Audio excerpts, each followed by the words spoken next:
Graph any function in seconds using Python. What if you could draw any math graph in second without doing by hands? Let's take a simple function. Y equal x squared. Normally, you would create a table and plot points. For example, if you get x equal 1, then y equal 1. If you get x equal 2, then y equal 4. If you get x equal 3, then y equal 9. Then you graph the function, which takes time.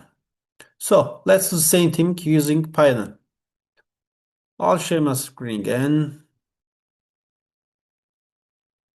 I wrote the program before, then run.